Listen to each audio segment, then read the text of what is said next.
love and loathe the great white shark.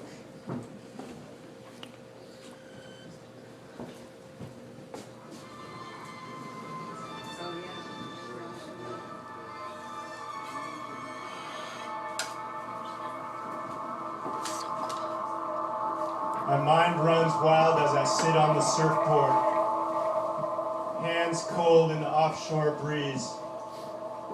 I'm waiting to catch another wave.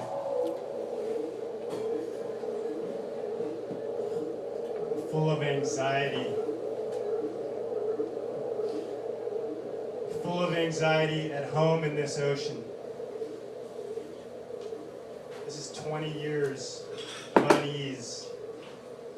20 years welling up inside, and I kick myself again. I can't get it out of my head. What prehistoric, jagged-toothed shark monster is going to come rocketing out of these dark, watery depths? It's going to come out at any moment. Its triangular teeth bared, jaws clamping, tail thrashing, its rough sandpaper skin rasping coarsely against my wetsuit just for an instant. And then dozens of sharp teeth bite down hard, mortally wounding me, its prey. When a shark bites, it shakes its head side to side. That helps the lower teeth saw off large chunks of flesh as the upper teeth hold on for traction. Then the shark quickly swims away until I bleed to death. And it returns to eat. Except that after that first bite, a bony human wrapped in bitter neoprene, that shark already senses I'm not proper shark food, and it swims away for good. And it just leaves me there, alone, on a beach, to survive. For the great white shark in California, it's always a case of mistaken identity. As soon as it bites down on a human, it understands that this is not the blubber-rich, high-fat body of the seal or sea lion that it needs to survive.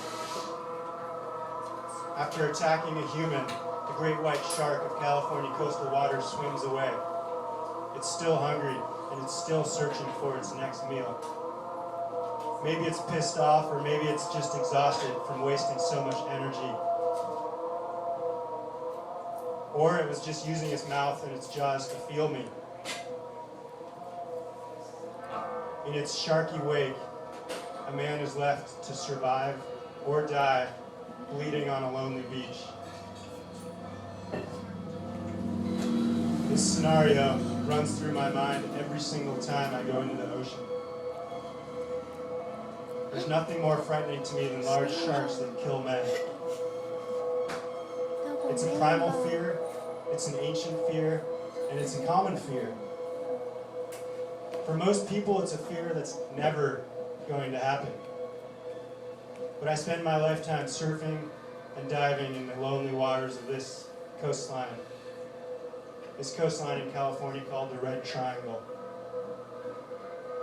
An isolated ocean wilderness infamous for its large, great white sharks. And yet, I've never, ever seen a shark. This coastline's cold, foggy, faraway character just creates so much fuel for the mind to run wild with the scenarios of what could happen in these deep, lonely, dark, cold waters. The great white shark is one of the oldest predators on Earth. It's named Carcharodon carcharius in Latin, which means jagged tooth. The great white shark is the only remaining member of its genus, and is arguably the most ancient shark still alive. So its name means jagged tooth, and it's the oldest surviving predator on Earth. That's definitely not something I want swimming anonymously beneath me as I float oblivious on the ocean surface. Ron Elliott's a resident of Point Reyes Station, and he's an urchin diver. He's notorious for being the only diver to frequent the deep, urchin-rich, shark-infested waters of the Farallon Islands near San Francisco.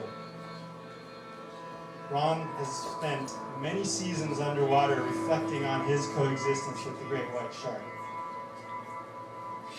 During his diving career, he encountered hundreds of great white sharks in their territory, on their terms, in every wild shark mood from aggressive to curious. Recently he told me, I get afraid, it's all in my head. When you're thinking beyond the moment, that's when fear happens.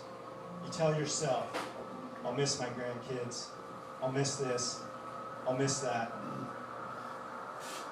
Ron Elliott, the man who's probably encountered more great white sharks in their natural habitat than any other human being, and he gets afraid, and he's still alive. I'm afraid just sitting at his dining room table, chatting with him. And I've never even seen a shark. But to me, it's just as fascinating to imagine all of the sharks that I didn't see. Because the massive and intelligent great white shark swims quietly beneath me, and it consciously decides not to make its presence known. It knows I'm not food. It knows I'm not bait. I'm not the blubber-rich, calorie-packed sea mammal. I've spent thousands of hours on this stretch of sharky ocean, and I know that they're there, if I see them or not with my naked eye. It's fascinating to me to imagine that they're there all along, watching, perceiving all manner of ocean action. Calculating, ancient, superior, efficient, primal. A great white shark is an oracle of fundamental life.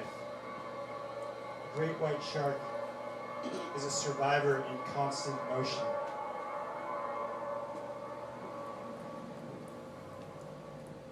The largest great white sharks can reach over 20 feet in length and weigh upwards of 3,000 pounds.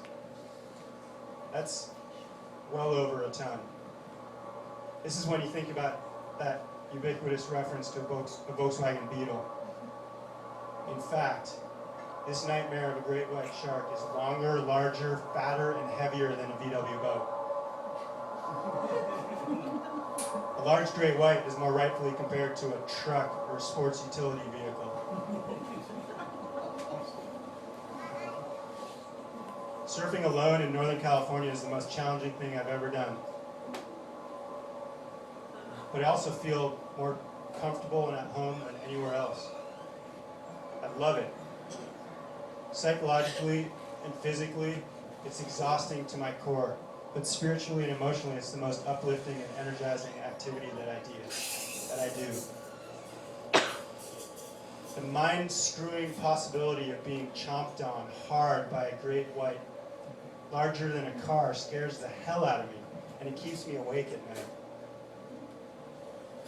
But then I think it's better than dying in a car wreck on an asphalt-covered freeway, surrounded by emergency lights and rubberneckers and traffic. It's also extremely unlikely for anyone, even me, to be attacked by a shark. And any busy highway is exceedingly more dangerous. Keep telling yourself that, buddy. This fear of death by great white sharks sometimes wakes me up at night. And I wake up in bed exactly as I am in the ocean with the shark, cold, alone, shivering in the dark. I usually sleep really well. But when I don't, it's because of a recurring dream of a big, menacing, lonely shark. It coldly haunts me at night in the soft, warm comfort of my own bed. I dream of it as it slowly patrols in deep, crystal clear waters. As it swims in my dream, I can follow their every move with my bare eyes, as if I have omnipotent, sharp vision. In spite of this dreamy omnipotence, I still feel a profound fear and anxiety as the sharks move in the ocean waters beneath me in my dream. I'm not in control. They're watching. This is real life in the wilderness. In my dreams, the sharks are many, but they're always moving alone. Intelligent, hunting, calculating who and what to eat. They're dark, powerful, and all-seeing as they constantly move, never still, in perpetual motion. I'm also hyper-aware of their every move within my dream. This is the ocean's most perfect and silent predator, watched over by a powerless and imperfect, dreaming human. But in real life, when I'm surfing these dark and cold waters just offshore my hometown, I can't see what lies beneath. I can't see the dark, reflective surface of the bottomless sea. This ocean is a mirror, reflecting my darkest fears. After waking up from an angst-filled night of menacing shark dreams, I drink coffee and I suit up in a black wetsuit with hood and booties, and I paddled out into the ocean on my surfboard.